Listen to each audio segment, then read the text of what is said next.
Hey guys, welcome to my channel. I'm Rebecca Shores, and today I'm going to be showing you this black and gold look. This is a look that kind of screams New Year's for me. It's something that's bold and dramatic, and gold kind of always makes me think of New Year's. I'm going to be wearing something similar to bring in 2016. Let's get started.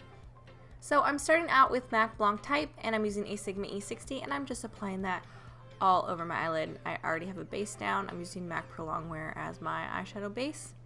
You want to use any type of matte shadow that is close to your skin tone. This is going to make blending those black shadows easier later on. I'm now going in with Cream Dream, and this is by Socksbox. It's in the Etude palette, and I'm pulling this through the crease of my eye as well as under my eye with a Hakuhodo J5522, and this is just going to act as our transition shade.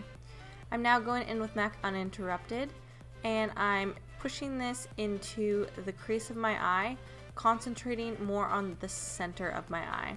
This is a pretty ugly color in the pan, but it's one of my favorite colors to wear on my eyes, especially with gold colors, and I really like the way it looks against blue eyes. So go ahead, add that kind of as your crease shade, even though we're going to be putting more black up there. This is going to make it so we're not just blending black into our skin, which can give you that kind of bruised look. You also want to bring it along the lower lash line as well. I'm now going in with MAC's Typographic, and I'm using a Smith 220 brush, and I'm going to be placing this along the lower lash line and blending it. I'm starting with Typographic because it's a softer black. This is going to make your life a little bit easier, but if you're pretty good with blending, then go ahead and just use a straight up black from the get-go.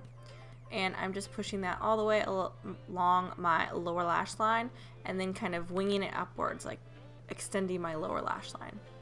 I'm now going in with a smaller blending brush, and I'm pulling that along the outer about third of my eye, creating kind of a wing with my actual eyeshadow, and then also on the inner corner. So we're getting kind of a halo spotlight eyeshadow effect. You're really going to want to blend those out because these are such dark colors. So make sure that those have nice transitions, and just blend, blend, blend. I'm now going in with Makeup Geek Corrupt, and I'm going to be placing that along the lower lash line. I'm placing that right against the lash line itself, and I'll be blending it downwards, but I want that gradient of the darker black into Typographic, which is that softer black. So go ahead and pull that along your lower lash line, and you're also going to be taking that on the upper eyelid as well, so pop it in that inner corner, and then we're also going to be working on the outer corner as well. Keeping in mind when you're working on the outer corner that we are creating that wing shape. You can kind of see it already with the Typographic, so make sure that you're not pushing any of the color or blending over and outside of that shape. If you do, you can always clean it up, but try to avoid that. As you can see, I'm adding with a smaller Hakuhodo brush. I'm just creating that shape even more, and then I'm using a Smith 220 to blend out the edges. I'm really liking this brush for the lower lash line. So go ahead and start blending those blacks into the Uninterrupted. They're going to take even more eyeshadow and pull it in even farther.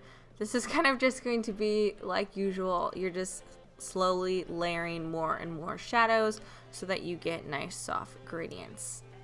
I'm now going in with even more of the Uninterrupted and pulling that along my lower lash line and blending that into where we have those dark black shadows. This is New Year's. You can go kind of crazy, so I'm pulling that down there, and it's going to look really nice when we add the Goldilocks shadow. I'm now going in with MAC Mylar, and this is just going to act as our highlight shade. So I'm using a MAC 239 and highlighting my brow bone, and then I'm also pulling it on the inner corner of my eye as well.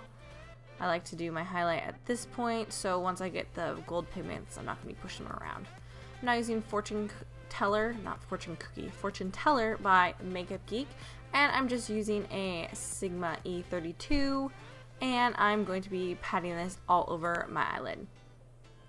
This you'll kind of see because it's what we're going to use to transition into the black, but we are going to be going over this with a gold shadow. I also hit my inner tear duct area. Now I'm taking Sugar Pills Goldilocks and I'm patting that right over the top. As you can see, I'm not bringing it all the way out to the edges because this is going over the stickiness from the Makeup Geek fortune teller, and I don't want to really take this too far over the actual black because it just won't really stick. And then again, hit on that just under the tear duct area of your eyeball, and you can really bring that down as far as you want. It depends on how heavy you want to go.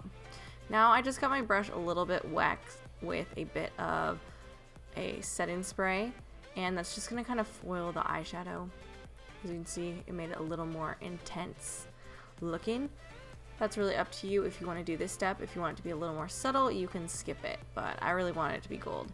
Now I'm lining my waterline with a bit of the Pixie Black Noir eyeliner, and then I'm taking a little bit of the NYX Liquid Black Liner and just running that along my lash line. This is just going to make it so when we put false lashes on, you can't really see where the band is. I then am just going over that with a bit of the black eyeshadow that we used earlier. I was using Makeup Geek Correct. You can use anyone, and just softening that line since we used a liquid liner. Now go ahead and curl your lashes and add your favorite mascara. And I'm also going to opt for falsies. I'm using the House of Lashes Iconics. And I'm going to quickly pop those on. And that is going to complete this eye look. Here's the look with a nude lip if you just want kind of crazy eyes and nothing else. So you could definitely opt for this, but I wanted to go a little more dramatic and paired it with Melt Cosmetics Bane, and then I topped it with the Fortune Teller by Makeup Geek and Goldilocks by Sugar Pill. Anyhow, I hope you enjoyed this video. If you did, please like and subscribe. I put out new videos every Tuesday and Friday. I hope to see you guys on the next one. Bye!